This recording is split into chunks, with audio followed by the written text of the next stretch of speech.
Welcome to the Scent Bubble.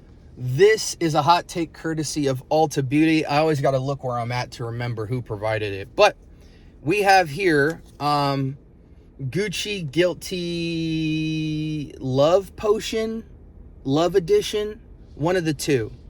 It's a light green, kind of minty green bottle. And then they have a femme version, which is like a pastel pink. So this is the green one, so I'm assuming it's targeted towards men.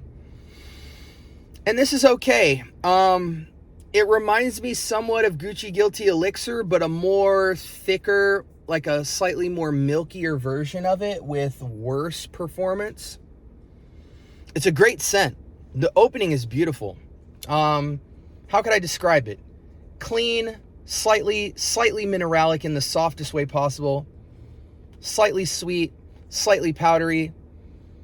Yeah, it's similar to Gucci Guilty Elixir, even though Gucci Guilty Elixir feels more oud mineral, oud woodish in terms of it's more clean than it is powdery, and it's less sweet than this. But this is a great scent in the air. It's just 10-15 minutes later here on the test strip, it feels very weak, which is telling that the performance is going to be extremely mediocre. You're going to have to nuke yourself with this fragrance. However, if you can get past the lack of performance, great everyday wear as a scent. Would I waste my money retail for this? Heck no. But if I bought the bottle, I wouldn't be upset because it smells good. At the end of the day, if the fragrance smells good, we can work with performance. But if you're penny pinching, skip up to Gucci Guilty Elixir. It's better.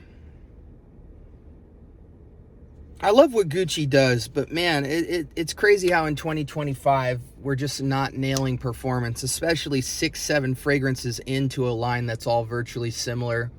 Lacking performance just feels like you're half stepping and you're trying to meet quota. Yeah, the fragrance is almost gone, guys, after just 10-15 minutes. I always hit my test strips like 4 or 5 times. You guys know when I tell you to spray a test strip, I say to spray it at a distance so that there's no alcohol whatsoever and it dries up really quickly so that you're just left with the perfume. But when I'm doing testers for the purpose of my hot takes video, I literally douse this in liquid and then I just wait.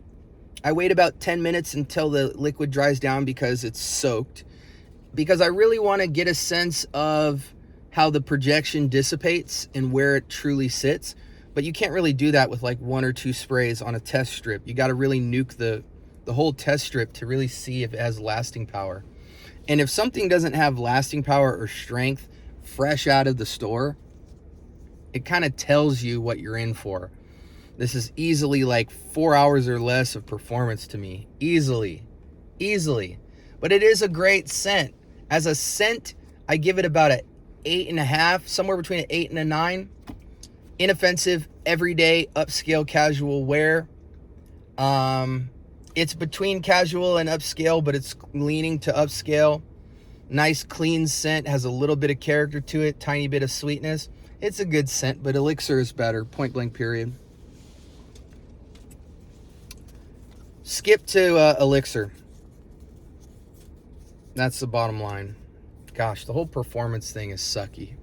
Especially with a scent like this. Like, throw some synthetics under it. Boost up. Give me a couple extra hours on it.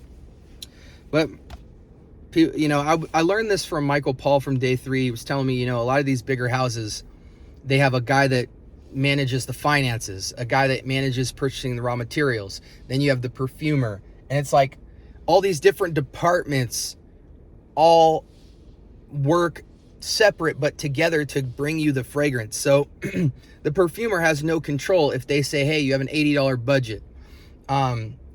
There's different goals and purposes with the house, and sometimes the formula will lack strength, it'll lack quality ingredients, all due to what the budget people say they have to go with for what's allocated. And it's really sad. It feels like the perfumer had a really awesome concept, and the finance department said, hey, look, we don't have much money. You got to just try and make that scent as best as you can with scraps.